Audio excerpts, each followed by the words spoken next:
In this lecture, we're going to look at events in MySQL. An event is a task or a block of SQL code that gets executed according to a schedule.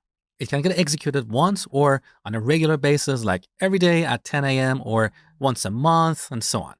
So with events, we can automate database maintenance tasks, such as deleting stale data or copying data from one table into an archive table or aggregating data to generate reports. So events are very powerful. Now, before we can schedule an event, we need to turn on MySQL Event Scheduler. That's basically a process that runs in the background, and it constantly looks for events to execute. Let me show you. So here we type show variables, and here we can see all the system variables in MySQL. As you can see, we have quite a few variables here.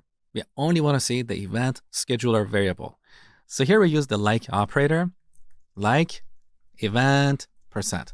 So we want to see only the variables whose names start with event, right? Take a look.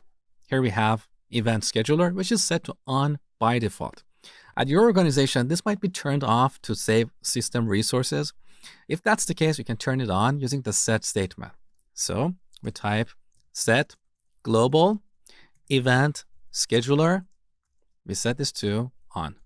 Or if you don't want to use events, you can turn this off to save system resources. So you're not going to have that background process that is constantly checking for events to execute. Okay? Now let me show you how to create an event. First, we need to change the default delimiter. Then we use the create event statement. We give our event a name like yearly, delete, stale, audit, rows. So it's a good practice to start our event's name with this interval, like hourly, daily, monthly, or once if this event is going to get triggered only once. With this convention, we can easily find all the events that get triggered every month or every year or once. So after the event name, we type on schedule. And here we're going to provide a schedule for this event. How often do we want to execute this task? Once or on a regular basis? If you want to execute it only once, here we use the @ keyword followed by a datetime value, like 2019, May 1st. That's one way.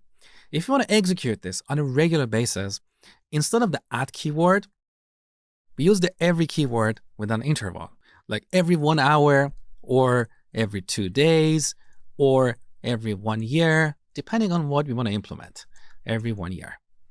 Now here we can optionally give it a start time. Start, let's say, 2019, January 1st.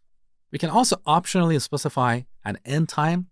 So ends, let's say 2029, January 1st. So both these parts are optional, okay? Then we type do followed by begin and end. And obviously here we need to type our new delimiter and then change the default delimiter back to a semicolon. Now in the body of this event, we can write code like this. Delete from payments underline audit, where action underline date is less than, we get the current date time and then subtract 1 year from it. So interval 1 year. Earlier you learned about the date add and date sub functions. This expression that we have here is exactly equivalent to using the date add or date sub functions. For example, here we could call date add, pass the current date time, and then interval 1 year. Well, here we should have passed a negative value to go back 1 year, or we could use the date sub function and pass a positive value here, like this. We can also calculate the date like this. That's easier, right?